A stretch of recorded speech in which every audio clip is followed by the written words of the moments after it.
Okay, good. Do your best to cut perfectly straight, all the way from the tip of the leaf to the stem. The goal is to make a clean incision all the way along that central vein. That's where the juices are the most potent. That's... Oh, try to hold your hand a little steadier. You're wobbling a bit. No, it's okay. We have plenty of goblins here to work with. It's a very common plant, as I'm sure you know. It's just a little more difficult to extract magic-imbued fluids from it than some others. But if you learn how, you'll never have a shortage of healing potions. Now that you've made the incision, crush the leaf with the side of the knife. You'll have to do it gently, pushing slightly towards the base of the leaf. If you don't, you'll water the juices down with the weaker stuff.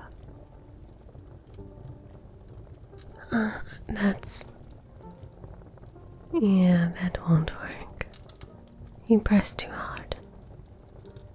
No, it's alright. Don't be discouraged. Here, let's try again. Okay, let's get another. Oh, did you only put one leaf in the mineral water bath? No, don't worry. I forgot to specify. That's on me. I'll tell you what. Let's take a break and have some tea while the leaves soak. Sure. I made sure to heat up some water ahead of time. Well, thank you. That's one of the traits of a good alchemist, you know. Always be prepared. Come here, let's sit on the couch where we'll be more comfortable. While we let the tea steep, how about we go over the basics of alchemy again? I know, but it's important to know them by heart. So, the first step is preparation. Good. Sometimes we can skip that step with minerals that have magical properties. But for magical plants and animals, it's absolutely vital. They often go to great lengths to keep their magic essence protected. So you need to prepare the ingredients to get much out of them in the next step. And speaking of, what is the next step? Exactly. Extraction. It is essentially what makes alchemy,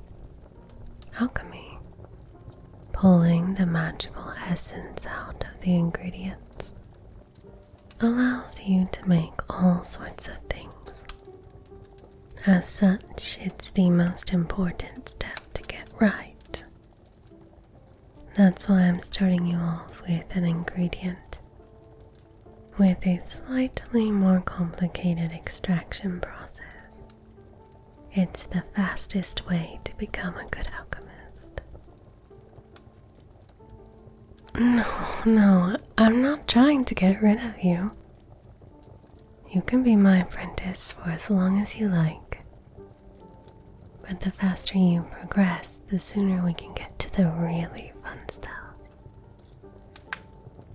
Okay, so what's the last step?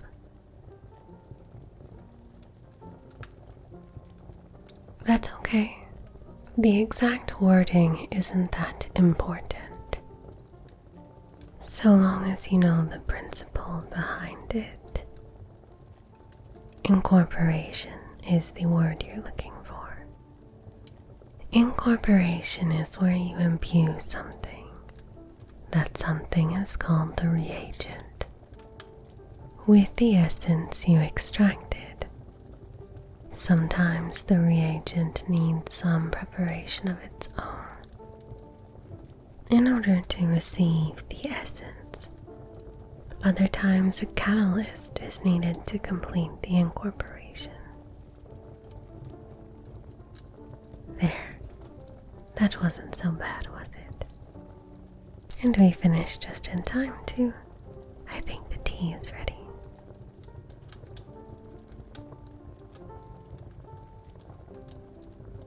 You know, I think I told you this before, but making tea is a little like alchemy.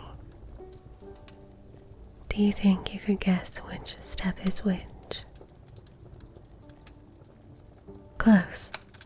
I'd say that the preparation step is when we cut and dry herbs and boil the water. Extraction is when we steep the herbs in water, and incorporation is when we pour it and add sugar, milk, or whatever else. Yeah, see? It makes a lot more sense when you think of it that way.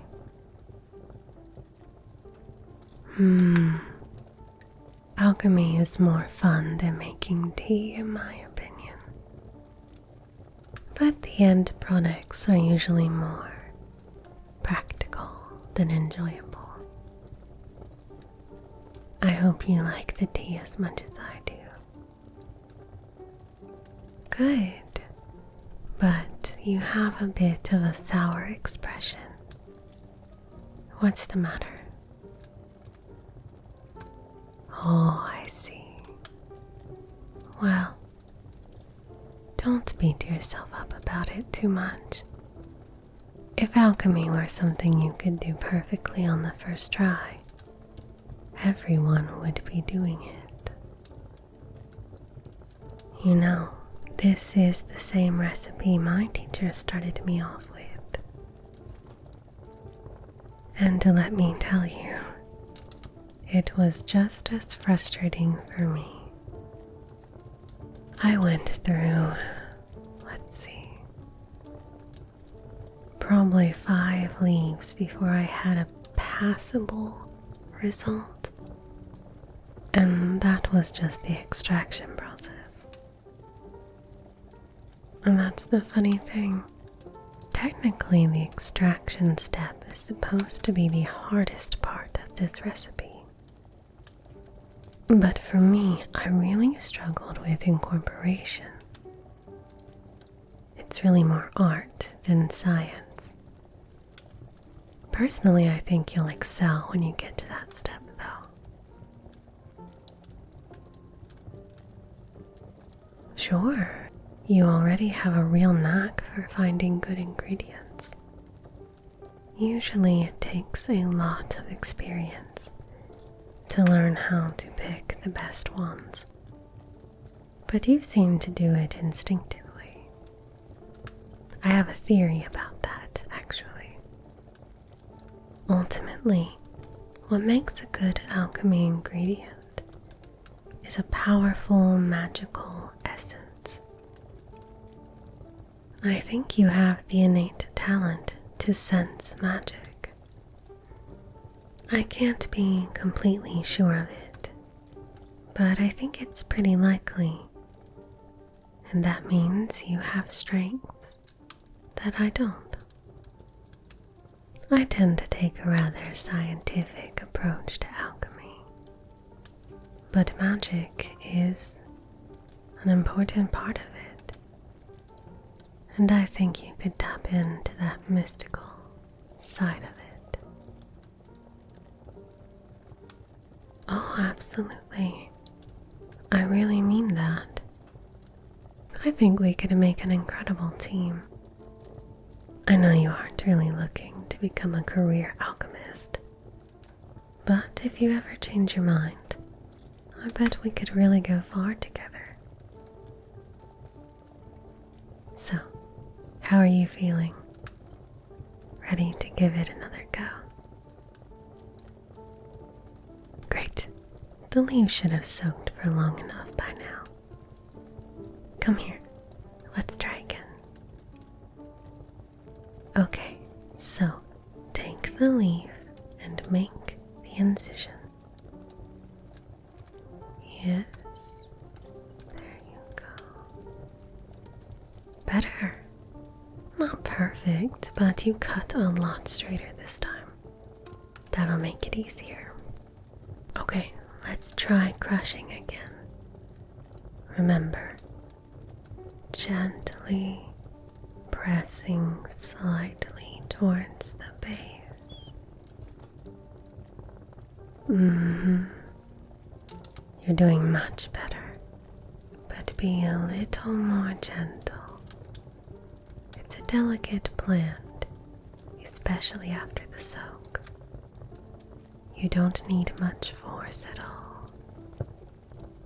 Just a bit more. There. You did it. Well, it wasn't perfect, of course. The healing potion will be a bit weak, but it will definitely be serviceable. I'm really impressed. You picked this up so fast. Oh, that's sweet. Well, maybe I am a pretty good teacher. But being a good teacher only matters if she has a good student. Okay, let's keep this momentum going into the incorporation step. We just need some of the mineral water we used for the bath. Pour it into the vial, about 2/3 of the way. The next part is going to happen pretty fast, so be ready. You're going to pour all the juices you extracted into the vial, close it up quickly, and start swirling it around to mix it. You mostly want to go in a figure 8 motion, but it gets a bit complicated. It's unique every time. Without going into detail, the exact mineral contents of the plant and the water affects how it needs to be stirred. And that's why we use the same water we soaked the goblin's ear in. It equalizes the mineral amounts a bit to make it easier.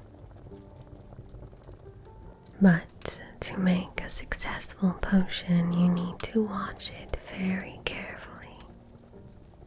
If you're doing it right, it will start to turn red. If it starts turning clear again, you need to adjust. It's something you just need to get a feel for. Alright, give it a try. You'll know you're finished once it stops changing color. Unlike the crushing, this part needs a bit more force. You can stir it faster. Good. Good. Oh, look at that beautiful shade of red. You're doing so well. And you've done it. My word. You made a potion on your second attempt. I really think you have a knack for this. Let's see, I'll appraise it to see just how well you did.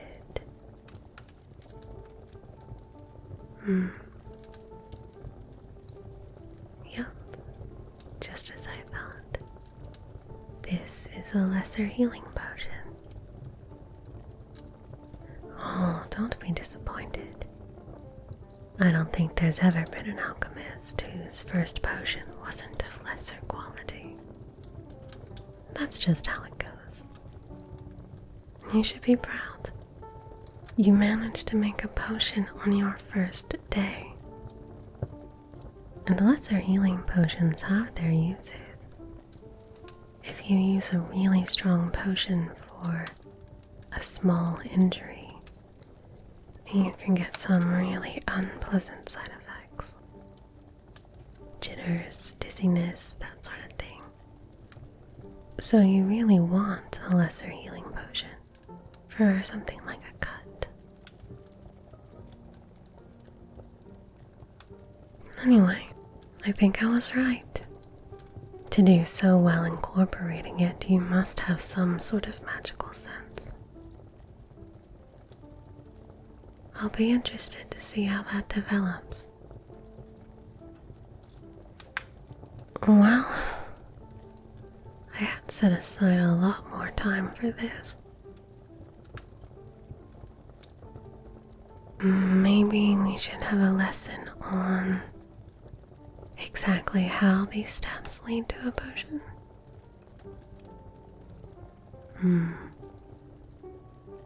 On second thought, I think you've earned a break. How about I make us a victory dinner?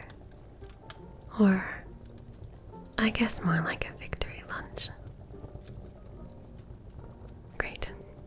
I think I have everything I need. You can go pour yourself some more tea while you wait.